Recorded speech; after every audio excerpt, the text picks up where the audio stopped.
for the introduction and welcome everybody from my side. I'm here today with my colleagues Mike and Sebastian. They were part of the project I'm presenting today and have a deep expert knowledge in the interfaces that we implemented, and they will support me in the end for the questions if there are deeper technical questions later on. So today we have a quick session. The session before today took us like 20 minutes, and I guess we will make the same right now. So let's get right into it. Today we would like to talk to you about our own Microsoft experiences that we have made the last 3 years. The last 3 years we have implemented several D365 systems into our company landscapes, among them D365 Sales as our new CRM. We also introduced D365 Finance for our accounting and also rebuilt our ticket system based on D365 customer services. And for sure, we also integrated them into our existing landscape using our Business Integration Suite. And today, we specifically want to show you the real-time data sync that we have made with our old legacy CRM to D365 Sales. And we did this because we replaced our legacy CRM with D365 Sales on a global scale. But we didn't do this with a big bang. We really took our time and went step by step. So first of all, we implemented the new CRM in the USA, then also in the Nordics of Europe, then in Asia, and finally also in the DACH region with Germany, Switzerland, and Austria. And from a business perspective, this was really good because this really gave us a smooth transition from the old to the new system. From the technical point of view, this really gave us the challenge that we had to implement an interface which exchanged the data from these systems, so the data of the system would be synchronized at any time, so that a user that still works in the old system can see what users are doing that are already on the new system and vice versa. So this is why, and also, I mean, we wanted to do this in a real-time way. We really wanted, if there is a new data set available in the one system, that it will be in the other system like some seconds after that. And this is why we implemented the structure that you can see here on this little solution sketch. And I'll just go from the left to the right, explaining the components that we have used. On the left, you see the new CRM, Microsoft Sales, which builds on the Microsoft Power Platform. And within this platform, we had the Dataverse, which is basically the database of the new CRM. And also we had Power Automate. And we used this Power Automate component to build a webhook, which means that we build a listener looking on the database. And if there would occur any new data set, the Power Automate flow would then generate a JSON file and would send it via HTTP post message to our SEEBURGER Business Integration Suite. And the Business Integration Suite then would transfer this data into the format of our legacy CRM and push it into the CRM via DB call. And the way back functioned very similar. We've built the logic within the legacy CRM, which listens on the databases. Once there occurs any change, this logic would build a JSON file and then send it via HTTP post to our business integration suite. And then the business integration suite on the other side would use the OData interface to push the data back into D365 Sales. And this mechanism I'd like to show you in a demo. However, as sadly, I was not allowed to really show you our production systems like our real CRM. I just got a Salesforce test instance where I implemented the flow from the real project. So the left side stays the same. There's D365 Sales with the webhook, but I don't push it to our legacy CRM, but rather than use a REST web service to Salesforce to show you how the mechanism worked. So that being said, let's go to the real systems. For that, I have to change my view. Just give me a quick hint if you can see my browser now. Yes, sure. Yeah, perfect, perfect. So what I've built here is that I implemented a listener which just looks at this field.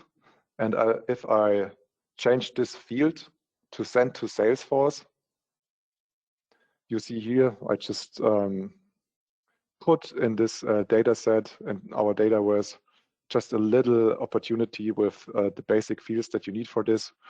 And if I change this field here, the mechanism is started pushing this data set to Salesforce. So it should occur here. Let's see. Now you see here the data set that I just created. And you see here, this is the one, this is really the one that was just created. And if I now look back, we also have implemented a feedback mechanism, which then shows also to me within D365 that this object was successfully synced with Salesforce. So how did we do that? As we already said in the solution sketch, we built a little flow on Power Automate, which looks at the table, sees if there is any change in any row, then initialize a JSON payload and sends this JSON payload over to our HTTP endpoint of the Business Integration Suite.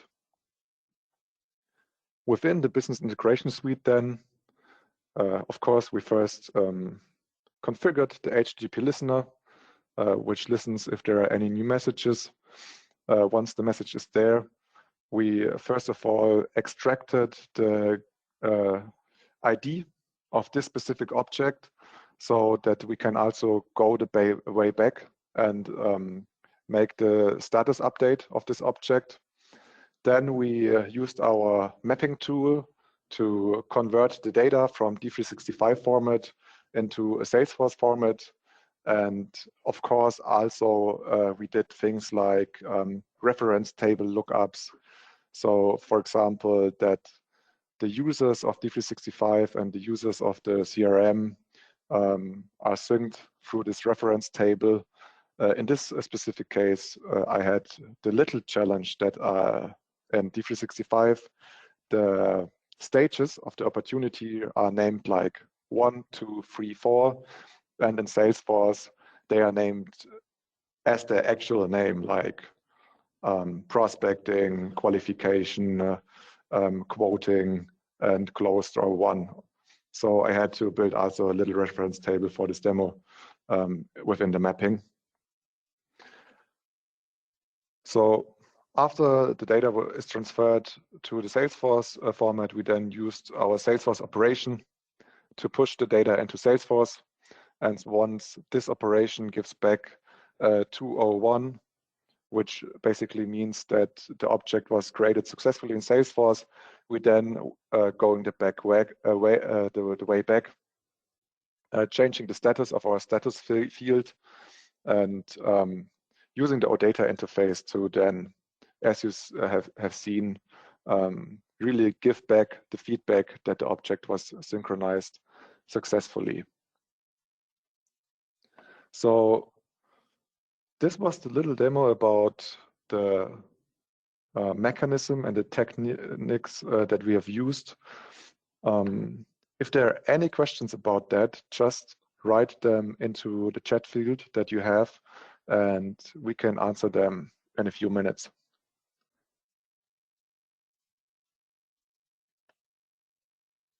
Until then, I'd like to use the time to give you insights about what we have learned in these projects. I mean, I just showed you a little interface of a wide variety of things that we have done with Microsoft the last 3 years. And what we've really learned is, first of all, that Microsoft is kind of different than other ERP vendors, because it really has this really strict channel first strategy, which means that Microsoft develops its tools in a very generic and standard way, and Microsoft itself will almost never be your primary point of contact. It will always be third-party partners which are actually selling the Microsoft modules to you, which gives you the support, which also implement the Microsoft apps for you, and also who are developing specialized plugins for any industry. And as the Microsoft universe is very huge and heterogeneous, at least for us, it was really hard to, in the first place, find the right partners, and also hard to really pick which extensions we could really use in our projects, because there's kind of like a lack of responsibility, or the responsibility, better said, is shifted to the customer, so that you have to really look at if certain plugins have long-term support, if they really function for you, if the partner fits for you, as there are so many partners that have several specializations. And also we had a little bit the problem, as there's a big universe with third-party plugins and Microsoft delivering the software, but Microsoft doesn't take responsibility for the implemented things in the end, that there could occur some kind of finger pointing, or also again a lack or confusion of responsibility if there is any error in the project and you are doing the troubleshooting. So who is responsible in the end? Your implementation partner says it's the plugin vendor says it must be Microsoft, or it must be your implementation partner. So in the end, to sum it up, it's really a shift of responsibility more to you.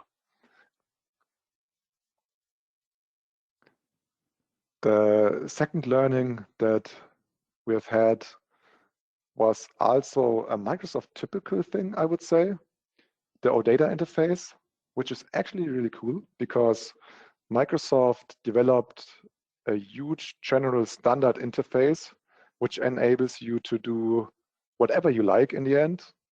I mean, OData basically means that you can query everything in your database or write anything in your database via the web, which again, as I said, is cool because you can do so much. On the other hand, it's also bad because it leads to security issues. If there's something which enables third parties to write just everything into the database, or maybe also compressing the database, you have to be really careful about what endpoints you give away, and really have to administer your roles and rights onto that. Also, I mean, this already hints that this could also get complex.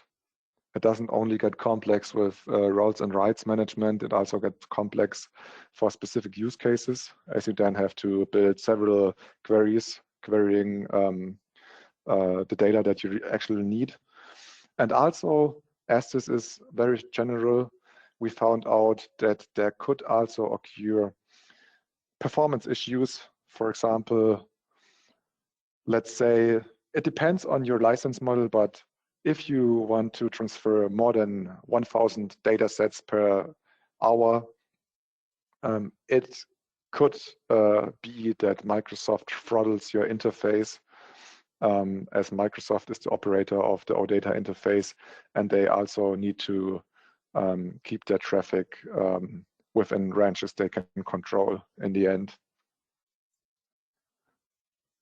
And lastly, what we also have seen, what is also kind of obvious, is that D365 was developed in the cloud first within Azure.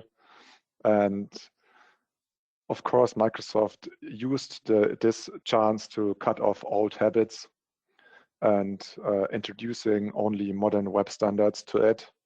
So if you have D365 on the one hand, but also legacy systems that were just grown within the years, but they need to be integrated with each other, you typically opt for middleware to really translate between the old and the new world. And not only because of this, but also because we didn't want to have a point-to-point connectivity for our project, where every new requirement will be a new project in the end. And we really wanted to have like one interface from Microsoft to our Business Integration Suite, and then the central data hub, which then could bridge between cloud and on-premise systems, which enables you to connect to any system with any protocol, which has a very powerful mapping engine to integrate or to convert to any data format. And also because we wanted to have like one single point of truth with a consistent transparency across all interfaces that would come up, we decided to go with this architecture. And in the end, I think it was really the right choice, because on this basis, we could scale very fast.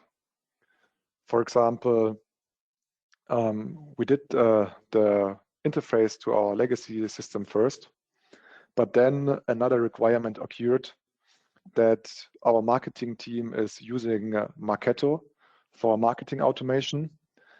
And well, in the first place, we just used a plugin, a standard plugin, to do the integration to Marketo. However, at the very progressive point of the project, we just realized that first, the plugin isn't working for us because it just has the standard use cases and isn't customizable for us. And secondly, we also realized that there maybe is no long-term support for the plugin. So we had to replace this plugin with another integration within like 2 weeks. And as we had already the direction from D365 Sales to the Biz, we just managed to integrate this new tool, Marketo, within 1 week, and still had a very good go live then. And also, just another example, LDAP is another story. It's about synchronizing the D365 sales users with our legacy CRM users. And obviously, we also integrated that so that the users are matched, and we can see who is the responsible for this opportunity and this account. And also, on the other side, we could scale as well, because this is a cool thing about Microsoft. that you then can also build on this Power Platform not only D365 Sales, but also D365 Customer Service, which means it's just another Power App on the Microsoft Power Platform. But it still uses the same data warehouse and the same Power Automate. And as this was already there and the flows were already there, we could then implement the new interface to customer service real quick. And also then using the BIS again, implementing the other side with legacy systems and so on. First of all, we implemented or integrated then Planio, which is our project management system. Then we integrated Open Project, which is the ticket system for our development. And also it was easy for us to then integrate also ticket systems of our customers, so that our ticket system would be integrated with theirs.